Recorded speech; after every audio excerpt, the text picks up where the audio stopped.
শান্তিপুরের ঠিক থানার মাঠে যে মেলা এসেছে, সেই মেলা যেমন প্যান্ডেল থাকে তেমন মেলাও কিন্তু থাকে। আর মেলা মানে মেলায় যাবতীয় জিনিস অবশ্যই দেখাবো একটা জিনিস, সেটা হচ্ছে ব্যাগের জায়গাটা অত্যন্ত আমি বেশি দেখতে পাচ্ছি। তো বাচ্চাদের মাটির সমস্ত পুতুল, মাটির খেলনা সব কিছুই কিন্তু মাটি দিয়ে তৈরি। এবারে আমরা চলে এলাম, তৈরি হচ্ছে, বললাম খুব ভালো করে একটু ভেজে দাও, কারণ না হলে আমার মা খেতে চায় না কাঁচা কাঁচা হলে।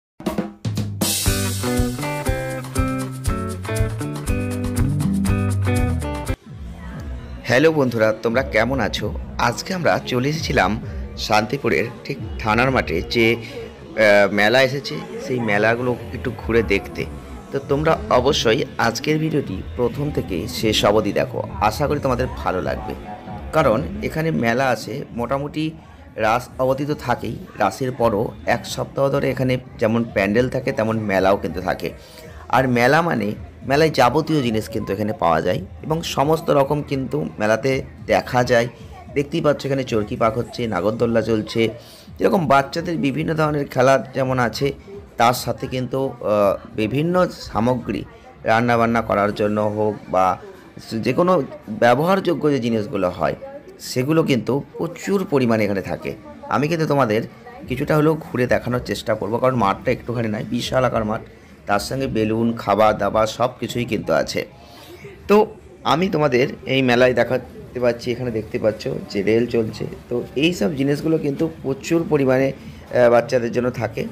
তো এখানে বাচ্চা বড় সকলের জন্যই মেলাটা রয়েছে। তো মেলাটা বিশাল মাঠ জুড়ে মেলাটা থাকে।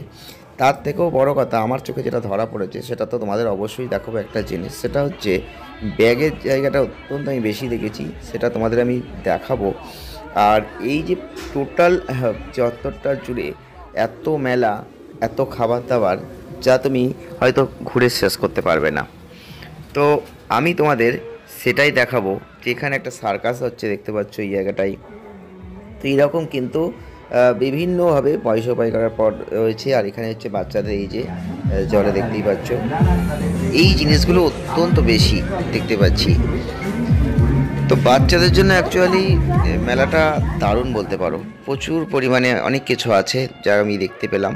তো এক মাস এখানে চলে না, এখানে এক সপ্তাহ রাসের পর থাকে মেলাটা। তো আমি প্রথম গিয়েছিলাম, তো তোমাদের সেটাই দেখাচ্ছি। আর এখানে দেখতে পাচ্ছি এখানে লটারি সেন্টার রয়েছে, যেখানে বেলুন ফাটানোর একটা ব্যাপার রয়েছে। তো এরকম বহু কিছু আছে, কিন্তু যে জিনিসটা তোমাদের আমি দেখাবো বা দেখতে পাচ্ছ এখানে হচ্ছে ব্যাগ। তো ব্যাগ এবং হচ্ছে টুকিটাকি কেনাকাটার যে জিনিস, রান্নায় ব্যবহারযোগ্য যে জিনিস, এখানে হচ্ছে সব থেকে ভালো কৃষ্ণনগরের যে দেখো কৃষ্ণনগরের বিখ্যাত যে মাটির জিনিস, এইটা কিন্তু এখানে দারুণ লেগেছে আমার। কারণ এই জায়গাটা আমি ঘুরতে এলাম, তো এই জায়গাটায় যেখানে যত জিনিস তোমরা দেখতে পাচ্ছ সব কিন্তু এত সুন্দর সুন্দর জিনিস মাটি দিয়ে তৈরি। তো মাটির সমস্ত পুতুল, মাটির খেলনা সব কিছুই কিন্তু মাটি দিয়ে তৈরি হয়েছে। আর এই মাটির জিনিসগুলো কিন্তু এখানে এসেছে। তো এইগুলো সব ঘরের মাথায়, দরজার মাথায় টাঙানো থাকে। তো এরকম জিনিস, মাটির জিনিস ঘর সাজিয়ে রাখার জন্য তো আলমারিতে রাখা থাকে এই জিনিসগুলো। তো এরকম মাটির পুতুল কৃষ্ণনগর যেখানে বিখ্যাত, তার সেইখান থেকে কিন্তু এখানে এসেছে বেচতে। তো দারুণ লেগেছে। তার ছাড়াও যে জিনিসটা সব থেকে বেশি আমি দেখেছি এখানে, সেটা হচ্ছে এই যে ব্যাগ দেখতে পাচ্ছ, বিভিন্ন রকম লেডিস জেন্টস যাই বলো না কেন, ব্যাগের দোকান প্রচুর। আর ব্যাগ মানে একটু আধটু না, আমি তোমাদের দেখাচ্ছি দেখো।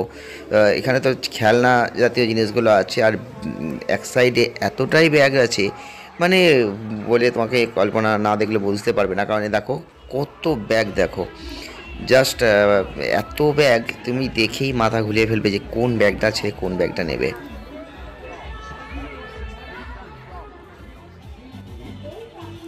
এবারে আমরা চলে এলাম কোথায় কি ভালো খাবার দাবার হচ্ছে তার সেখানে দেখতে। তো সেখানে দেখতে গিয়ে এখানে আমরা চলে এলাম, এখানে এগরোল তৈরি হচ্ছিলো 30 টাকা করে পিস। তো দেখতেই পাচ্ছ সুকরি রেস্টুরেন্ট। তো এই জায়গাটায় বিভিন্ন রকম খাবার আছে, তবু তার মধ্যে থেকে আমার মা বলল যে আমি এগরোল খাবো, তাই জন্য চলে এলাম এগরোল কিনতে। তো দেখতেই পাচ্ছ আমাদের জন্য স্পেশাল এগরোল তৈরি হচ্ছে, বললাম খুব ভালো করে একটু ভেজে দাও, কারণ না হলে আমার মা খেতে চায় না কাঁচা কাঁচা হলে। তো এবারে আমরা এগরোলটা খাবো। তো আজকের ভিডিও এখানে শেষ করলাম, দেখা হচ্ছে নেক্সট ভিডিওয়। ওকে।